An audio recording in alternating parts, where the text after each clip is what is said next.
नमस्कार. श्रावणीज किचनमध्ये आपले स्वागत आहे. सणासुदीचे दिवस आहेत म्हटल्यानंतर आपल्याला पुरणपोळी तर बनवावीच लागते. ती मग दिवाळी असो, दसरा असो किंवा मग होळी असो. कधीही उठून गोडधोड खायचं म्हटलं की आपण पुरणपोळी आरामात बनवू शकतो. हो की नाही? यासाठी पुरण आपलं परफेक्ट झालं तर पोळीसुद्धा परफेक्टच होते. यासाठी आज आपण बघणार आहोत एक पुरण करण्याची सर्वात सोपी पद्धत. ज्यासाठी तुम्हाला डाळ जास्त वेळ भिजवायचीही गरज नाही आहे. तुम्ही आरामातच ती बनवू शकता. मी 1 वाटी चणा डाळ घेतली आहे. 1 वाटी चणा डाळ आपण पहिली स्वच्छ पाण्याने म्हणजे कमीत कमी 3 पाण्याने तरी धुवून घ्यायची आहे. पुरण बनवण्यासाठीची सर्वात महत्त्वाची टीप म्हणजे ही, की डाळ आपण धुवून घेतली, की डाळ शिजवण्यासाठी आपण फिल्टर्ड वॉटर वापरायचे. जेणेकरून फिल्टरच्या पाण्यामुळे ही डाळ अगदी आरामात शिजते आणि खूप मऊसूत होते. जास्त वेळही लागत नाही शिजण्यासाठी. ठीक आहे. डाळ 3-4 पाण्याने धुवून झाली, की यानंतर मग काय करायचं आहे, यामध्ये पाव चमचा हळद घालायची आहे. आपण डाळ भिजत नाही घालणार आहोत. घातली तरी चालेल, नाही घातली तर अशा प्रकारे पुरण आपल्याला बनवायचे. ठीक आहे. पाव चमचा हळद घालायची आहे, जास्त नाही घालायची. जर जास्त झाली तर आपलं पुरण कडू लागू शकतं. यानंतर पुरणाला छान चकाकी येण्यासाठी 2 चमचे साजूक तूप वापरायचे. 1 चमचा आत्ता आणि 1 नंतर. कधी ते पुढे तुम्हाला समजेलच.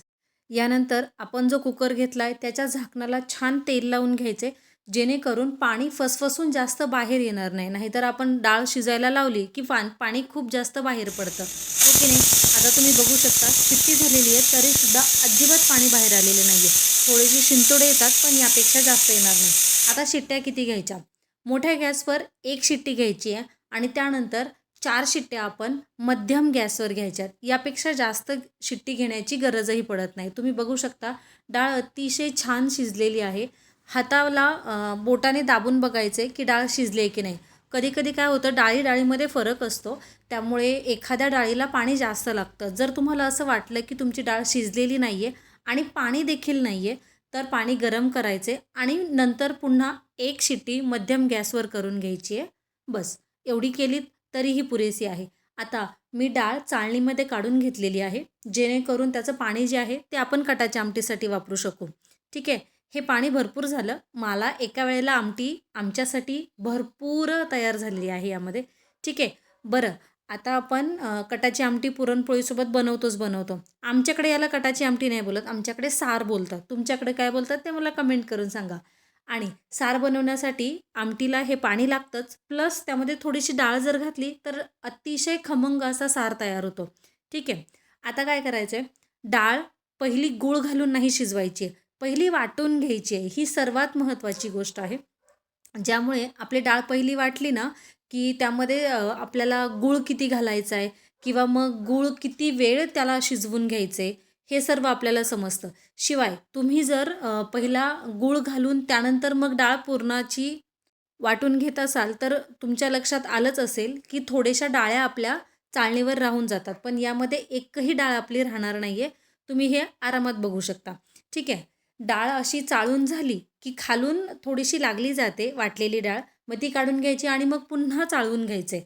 त्यामुळे डाळ अगदी पटकन तयार होऊन जाते. बरं, असं पुरण बनवायला गेलात, तर अर्धा तासात तुमचं पुरण पोळी बनवण्यासाठी तयार आहे. ठीक आहे. मग हे पुरण तयार होतं तोपर्यंत तुमची आमटीची सगळी तयारी होऊन जाईल. पुरण वाटून होतंय तोपर्यंत तुमची आमटी पण तयार करून म्हणजे फोडणी देऊन आमटी तयार होऊन जाईल. ठीक आहे. यानंतर काय करायचं आहे, आपण जी डाळ वाटून घेतली आहे त्याला खालच्या बाजूनी चाळणीला लागलेलं सर्व पुरण काढून घ्यायचं आहे आणि मग त्यानंतर कढई गरम व्हायला ठेवायची आणि त्यामध्ये आता घालून घ्यायचं आहे दुसरा चमचा साजूक तुपाचा. जेणेकरून पुरण जास्त कढईला खाली चिकटणार नाही आणि ही कढई आपण नंतर वापरणार आहोत. याच कढईमध्ये आपण आमटी बनवायची आहे. त्या आमटीची चव उत्तम लागते. माझ्या सासूबाई या पद्धतीने आमटी बनवायच्या. अतिशय सुंदर अशी आमटी त्या बनवायच्या. त्यांनीच आम्हाला या पद्धतीने आमटी बनवायला शिकवली, की अशा पद्धतीने पुरणाच्या कढईमध्ये जर तुम्ही आमटी बनवली तर ती सुंदर लागते. ठीक आहे. 1 वाटी डाळीसाठी 1च वाटी गूळ घालून घेतलेला आहे. तुम्हाला हवं असेल तर तुम्ही गुळाची पावडरही घालू शकता किंवा मग अगदीच नसेल पावडर तर गूळ कापून घ्यायचा आहे, जेणेकरून पुरण आपलं पटकन तयार होईल. म्हणजे कापल्यामुळे ते पटपट विरघळून मेल्ट होऊन पुरण छान तयार होऊन जातं. ठीक आहे. अशाच रेसिपीजसाठी श्रावणीज किचनला सबस्क्राईब करायचे. शेजारी जे बेल बटन आहे ना, तेही प्रेस करायचे. आजची ही पुरणाची रेसिपी कशी वाटली हे मला कमेंट करून नक्की सांगायचं आहे. सोपी आहे की अजूनही थोडीशी अवघडच वाटते आहे? नसेल अवघड वाटते तर मला नक्की कमेंट करून सांगा. आवडली असेल तर लाईक करायचं आहे नक्की. ठीक आहे. आपलं पुरण आता तयार होत आलेलं आहे. जास्त वेळ नाही लागत. अगदी 5 मिनिटातच गूळ पूर्ण मेल्ट होऊन सुकून आपलं पुरण तयार होतं. बरं, पुरण अगदी तयार आहे हे कसं समजणार? यासाठी काय करायचं आहे, पुरण आपण वाटून गूळ घालून घेतलेले. हात लावून बघायचं आहे. जर हाताला जास्त पुरण आलं तर 1 मिनिटभर थांबायचं आहे, थोडंसं परतवून घ्यायचं आहे. दुसरी टेस्ट अशी की आपण ज्या चमच्याने पुरण मिक्स करत होतो, तो उभा करून बघायचा आहे पुरणामध्ये. जर तो उभा राहिला तर समजायचं पुरण अगदी तयार आहे.